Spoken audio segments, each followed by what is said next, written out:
South Africa was among a number of countries to be issued a tariff letter from President Trump on Monday, including Japan, South Korea and Malaysia, among others. Trump said that the letter demonstrated the strength and commitment of the trading relationship, despite having a significant trade deficit with South Africa.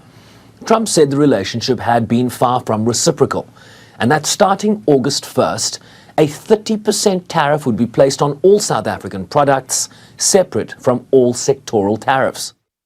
Trump said the letter demonstrated the fact that the USA had agreed to continue working with South Africa despite having a significant trade deficit.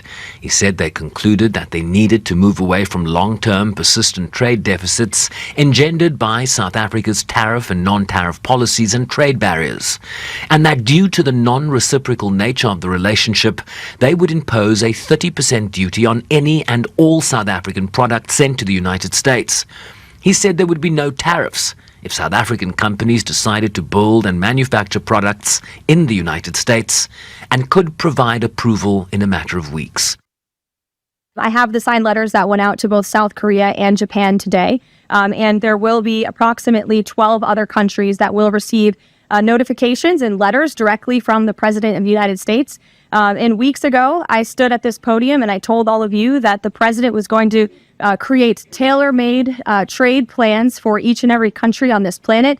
And that's what this administration continues to be focused on. The President will also sign an executive order today delaying the July 9th deadline to August 1st. So the reciprocal tariff rate, or these new rates that will be provided in this correspondence to these foreign leaders, will be going out the door within the next month, or deals will be made. And those countries continue to negotiate with the United States. We've seen a lot of positive developments in the right direction, but the administration, the president and his trade team want to cut the best deals for the American people and the American worker. That's what they're focused on.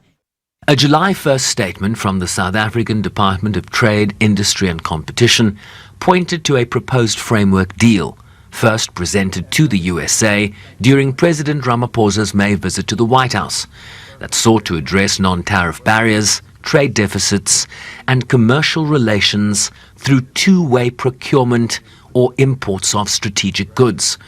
It also seeks to have some key export products, including autos, auto parts, steel and aluminium, exempted from tariffs, while offering to purchase liquefied natural gas from the United States in return. Additionally, the DTIC is seeking exemptions for small and medium enterprises, counter-seasonal products, and products that the United States does not produce. Earlier, President Trump also threatened an additional 10% tariff on countries that align with anti-American policies of the BRICS group. The president feels, generally speaking, that BRICS is seeking to undermine the interests of the United States. It's the president's utmost responsibility to put the interests of the United States first. That's how he views his job as president.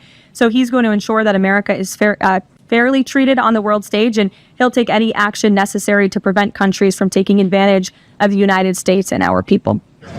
This is how President Ramaphosa reacted to the BRICS threat before departing the Leaders' Summit.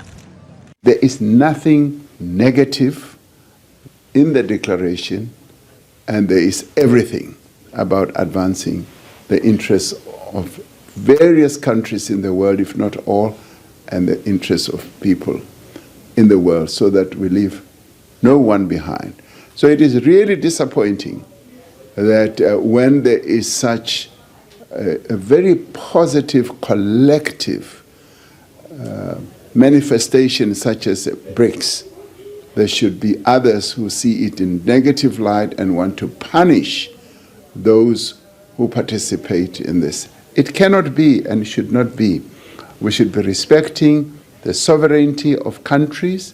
We should be respecting that we are all equal, that all we should be focusing on is enhancing the prosperity of humanity and all countries.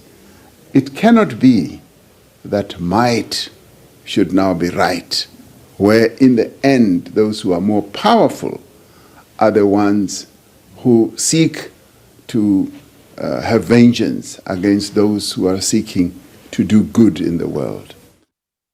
Trump argued that the 30% tariff on South Africa was far less than what was needed to eliminate the trade deficit between the two countries. He said they might consider reviewing the tariff imposed were South Africa to open trading markets to the United States and eliminate trade barriers.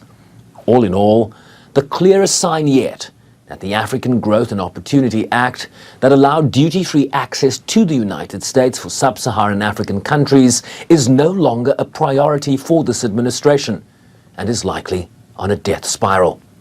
Sherwin Bryce-Pease, SABC News, New York.